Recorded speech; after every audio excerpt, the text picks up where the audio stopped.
Ginger from stampingthecape.com. I'm an independent Stampin' Up! Demonstrator, and I thought today I'd show you some little treat boxes that I have posted on my blog. I'm getting ready for a craft show, but I was using some retired products, so I thought I'd show you how to make the box and how to decorate it with our current products. I thought this one might make a cute, like, New Year's type little handout or a favor for a party or something. The box is really simple, and it holds, you can put up to 3 Ghiradelli candy squares in it, or any other kind of candy, or even a small gift would be kind of sweet in here. For this one, I've decorated it using the Year of Cheer Designer Series paper, or Specialty Designer Series paper for the belly band, and that paper is still available. It's got these, you get 4 sheets of these 3 beautiful patterns. 4 sheets of 4 beautiful patterns. I forgot to pull one out here. Hold on a sec. Sorry about this. Always something. As I say, I'm always doing something. So you get 4 different patterns. This is the one I've used for my belly band. And then you get this lovely snowflake, and they're all in silver and golds. Gorgeous. These lovely vines, and then this beautiful check. I think they're absolutely gorgeous. So they're specialty papers because they're only one-sided, which is kind of unusual for us, but they're a little bit heavier weight, so they make great boxes and things like that, but they're also great for cards. I've also used our foil, our snowflakes that are the, yes, they're the foil snowflakes.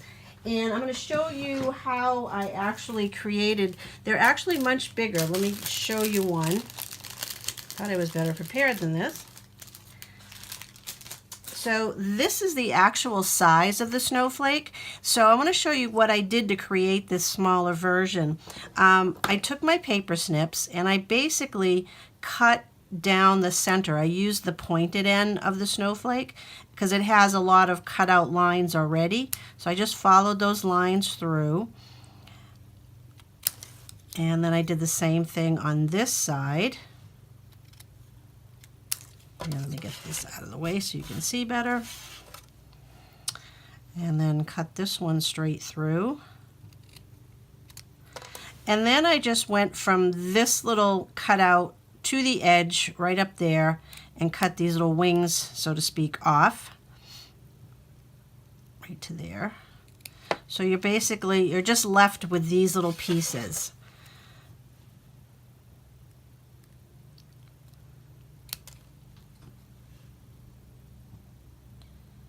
And I try to make my videos short and quick, but sometimes I am too quick and I forget a step, or I don't give you the right instructions. So I better take a little more time, and hopefully you'll be patient with me. So this is the last one, the last piece. So you can just get rid of those little pieces unless you want to stick them into something, but I'll just get rid of these. I used a 1 3/4 inch piece of the silver foil, and I just put a piece of, I'm using fast fuse on the back, and I just kind of layered it all over the back, so there's plenty of adhering area. And then I just took the snowflake and I tried to kind of line it up as straight as possible. And what I did was I went to the point where that largest V is from the top, right about midway through that line, just to try to make them consistent.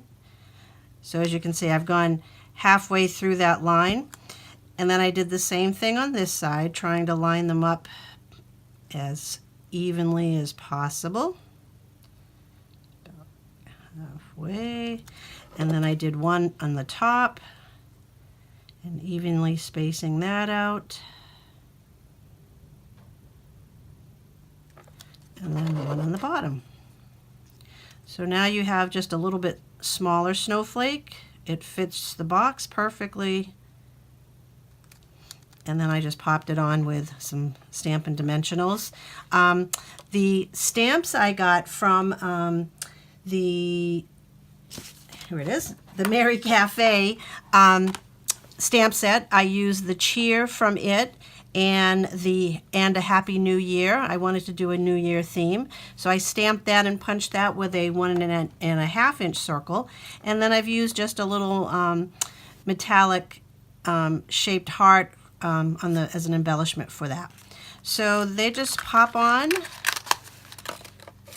and you could, as I said, if you made candies or whatever, you can make this a little bit fatter box by making your belly band a little bit looser. I'll have all the dimensions of this on my blog, so you'll be able to, make one for yourself. So I'm going to show you how I made this box. You start with a 5.5 by 7.5 piece of 5.5 by 7 inch piece of cardstock, and it's great because you can get 2 out of 1 piece of cardstock. So along the 7 inch side, you're going to score at 2 3/8 and 4 5/8.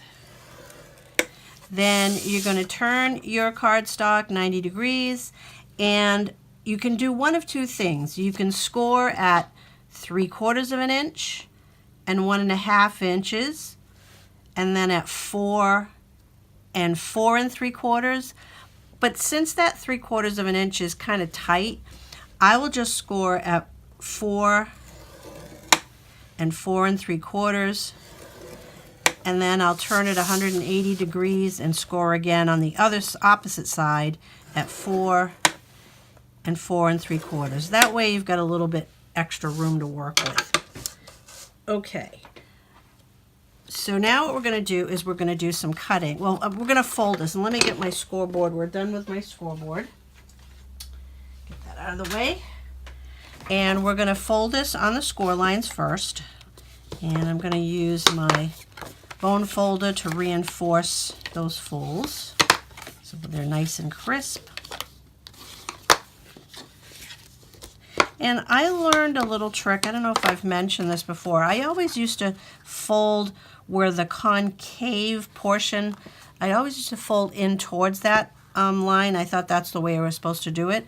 But then I heard from someone that if you fold on the convex side, your cardstock is less likely to create a crack in it, which I find that to be true. So I try to do that whenever I can. So we're going to cut off completely the 4 corner pieces. And I don't know if you can see that where the score line is, these 4 sections on each side. We're going to cut those completely off. And when I do that, this is going to be a piece that's going to stay. So I want to get rid of this ridge. I don't know if you can see that, this ridge that is created by the score line. To me, it's not very attractive. So I'm going to cut that off because this will be visible on the box at the top. So let me cut these all off.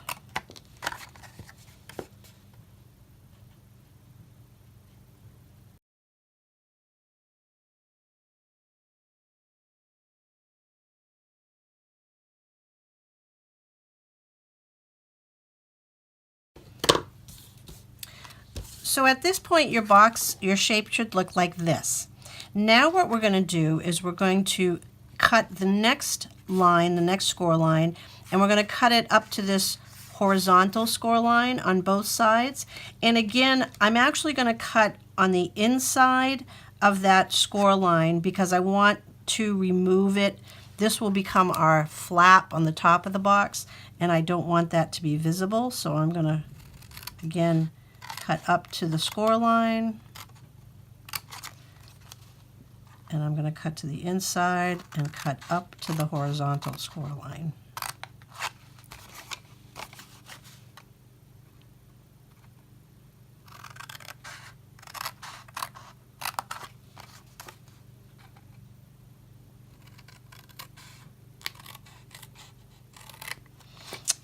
All right, so now I'm going to be using our it's unfortunately retired Project Life corner rounder.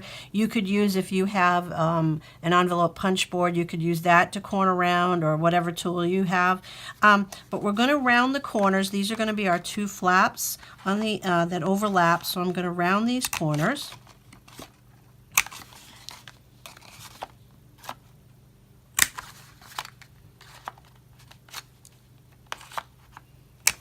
And I'm also going to round these two sides, these two little flaps as well, because they will be visible. You just have to turn one flap in to get to it. And we'll do the other side, same thing. Fold your flap in so you can access that corner. There. All right, let's get all that out of the way. Okay, so this is your box. So what you're going to do now is on these two opposite flaps, I'm going to put adhesive. And again, you need a strong adhesive. I'm using the Fast Fuse versus just using the snail. So if you don't have Fast Fuse, if you're a Tombow multi-purpose glue user, you can use that, or you can use tear and tape, but you want something that's going to be strong to hold the box together. So what you'll do now is you'll take these sides up and put them tight together and attach on this side. You'll do the same on the opposite side, bring these two tabs together, and this makes your little inner box. There you go. So in order to encourage my flaps to kind of curve, I'll use my bone folder to give them a gentle curve, and it helps a little bit with that. It makes it more attractive, I think, and eases the curve around the box. So your box will be like this, okay? So now we're going to make a different little belly band. What I've done is I've taken a piece. This is 2 inches by 7 inches, and this is the Merry Music Specialty Designer Series paper. And this paper is, let's see, I know I have it here somewhere. I thought I had it. It's disappeared on me. Oh, here it is right here. This paper actually is, you get 24 sheets for each of 6 double-sided designs. And the reason you get 24 is because it's a little bit thinner paper. It all has a music theme. You get notes and clefs on this side, and actually pages of Jingle Bells on the other side on this one. On this one you've got Deck the Halls on one side with Glad Tidings of Great Joy on the other side. Let me get these out so you can actually see. So Tidings of Great Joy, and then you have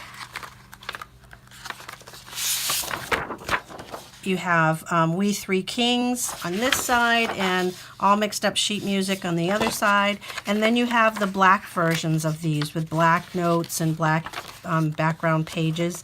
And then, let's see, we have also this one with, it's in French, C'est l'amour infini. How pretty. This is all Holy Night. Let's see. And then we have some snowflake type things, more music. So the whole theme is sheet music, and it's all in black and white, so it's really kind of nifty. And again, you get 24 pages because they're a little bit thinner. So what I've done is I've taken one piece of the sheet music.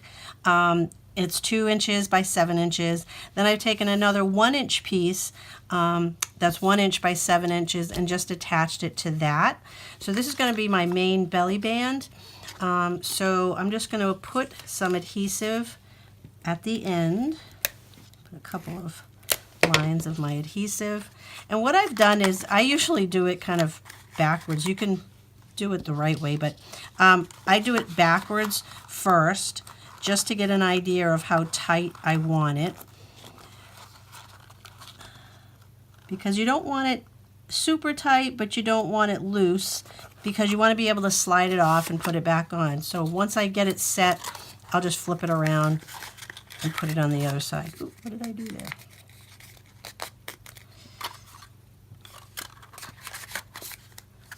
Let's see. Now I can't even tell which is front and back. Okay.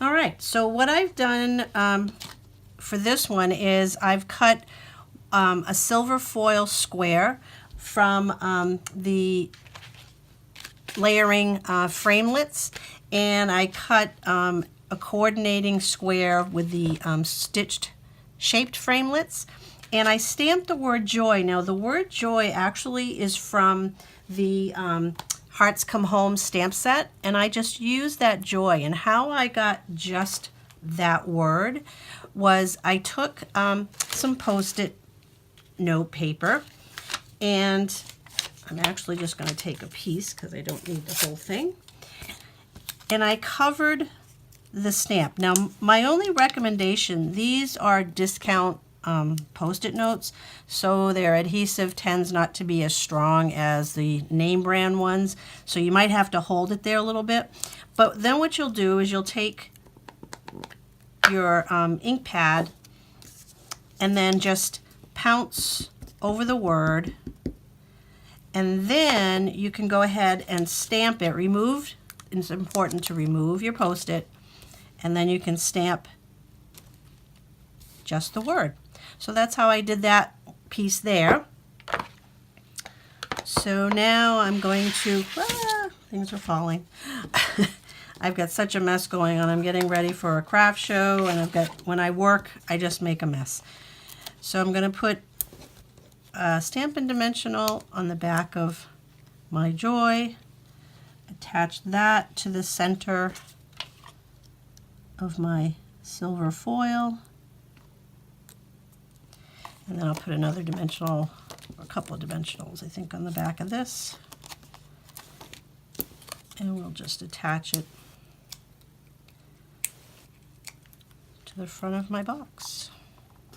So if you were part of a choir or a singing group of some kind, and you wanted to just share a little gift with them, these would be really sweet to share. So there you have it. There's two different versions, and I'm using the black. I thought it was kind of elegant looking, like I said, for New Year's, and as like a gift for your choral group. So I hope you enjoyed that, and if you have any questions, let me know. I'll have all the measurements on my blog over at stampingthecape.com. Happy holidays!